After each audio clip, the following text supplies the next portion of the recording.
Бактылуу маселе ажырашуу болбойт. Аймактарда өнүктөр эмне ойлотабыз? Кечээ тойлондо эле бактылуу болгула 2 жаш гана бүгүн бир жумалык болду ошо туа. Биздин ошо пата бир жумалык тоюбуз ошо бир жумалык болду ошо 2 жашка. Болор болмогон ушул материалдын аркасынан урушуп, тияк бияк мындай болуп.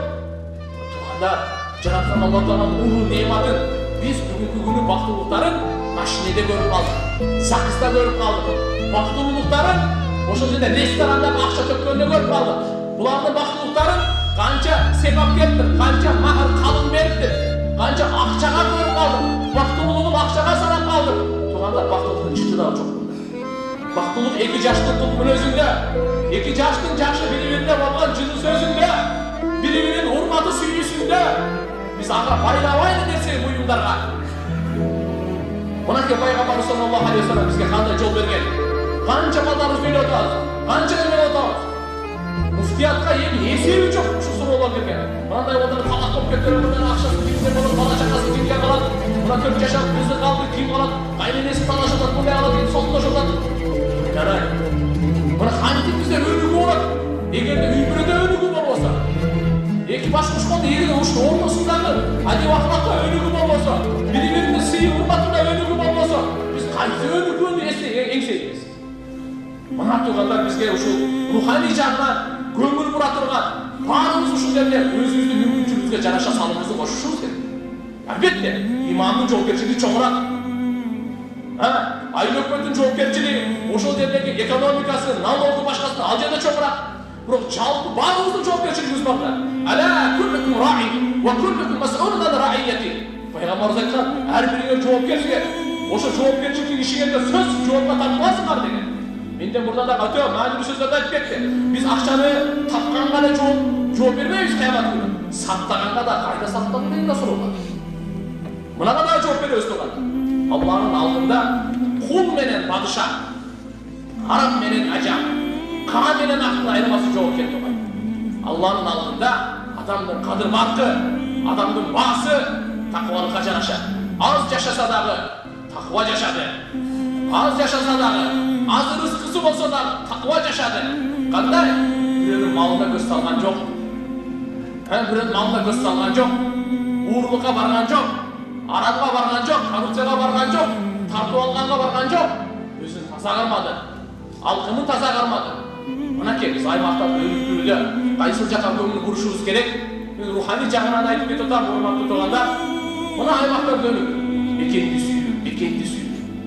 Имандан деп алымдарыбыз айтат. Демек ар бирибиз өзүбүздүн жерибизди сүйөбүз.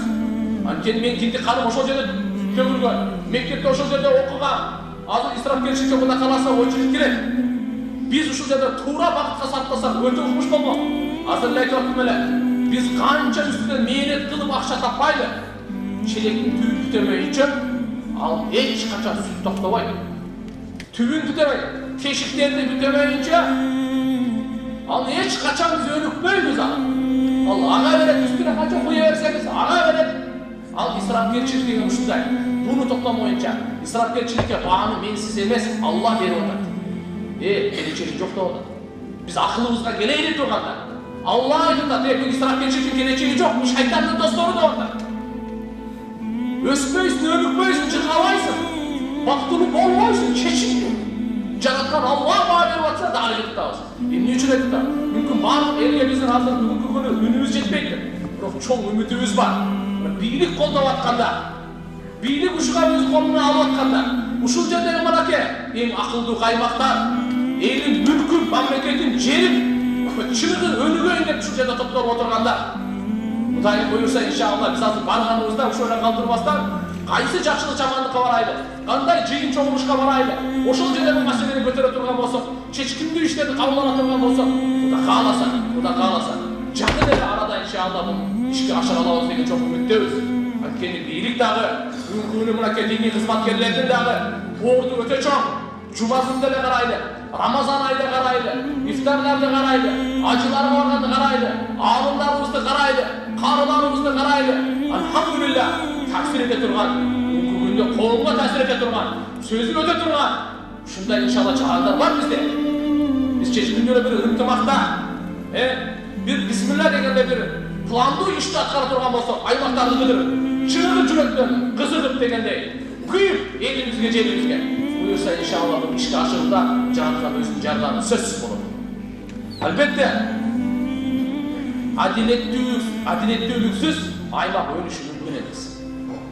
Кол ийдистен татат болуп эле өзүмдүн тууганыма, мен досума, классташым эле ушундай эле кете бере турган болсо, аймак өнүгүшү мүмкүн эмес. Адилеттүүлүк эң биринчи үйдөн башталат. Кандай? Сиз 5 балаңыз бар. 5-өөнү адилеттүүсүзбү? Өзүңүз эле карап көрүңүз. 2 уул 2 кызыңыз бар. Адилеттүүсүзбү? 4 тууганыңыз бар. 4-өөнү адилеттүүсүзбү? Аялыңыз бар. Адилеттүүсүзбү? Аялыңыз сизге адилеттүүбү? Үйдөн алай, сыртка чыкпайлы. Кайсы жактан биз аймакты өнүктүрүүнү ойлоп атабыз? Ушул жерде эми айыл өкмөтүнүн деңгээлинде карайт. Мени жер берип атат, мени суу берип атат. Ислам дини пайдалуу адилеттүүлүк. Алымдарыбыз ушуга чейин айткан, эгерде адилеттүү мамлекет боло турган болсо, кафыр болсо да туруктуу болот. Адилетсиздик боло турган болсо, мусулман болсо да талкаланат. Жараткан Аллах Таала өзү адилеттүү. Инналлаха я'муру бил адл. Аллах Таала биз ар бир жумада ушуну окуганга буйрулганбыз. Аллах Таала адилеттүүлүккө буйрат. Ошо адилеттүүлүк сөздү айтууда, эгерде сен сага каршы болсо, ата-энеңе каршы болсо, жакындарга каршы болсо да ошо сөздү айткын деп мындай буйрулганбыз. Бир тилекке каршы бардыгыбыз аксап калабыз. Ичибизден күйүп атабыз. Ислам дининин эң бир девизи уран адилеттүү болчу. Бүгүн башкалар алдындагы алар өсүп атат дагы, биз мусулмандар аркага кетечикке качабыз. Башкалар колдонду. Пайгамбарыбыздын мүнөзү жылмайып учурашуу болсун. Башкаларга боорукерлик болсун, тазалыгы болсун. Европага карайт. Мен бир досум келип алып Англияны мактап калды. Англияда 6 жыл иштеп келди. Сигареттин ошо калдыгын да жолдо көрбөйсүң. Жолдошум менен эч бир мындай баклашка сатыш эч бир жок. Ушундай эле менен мактап эле токтобойт.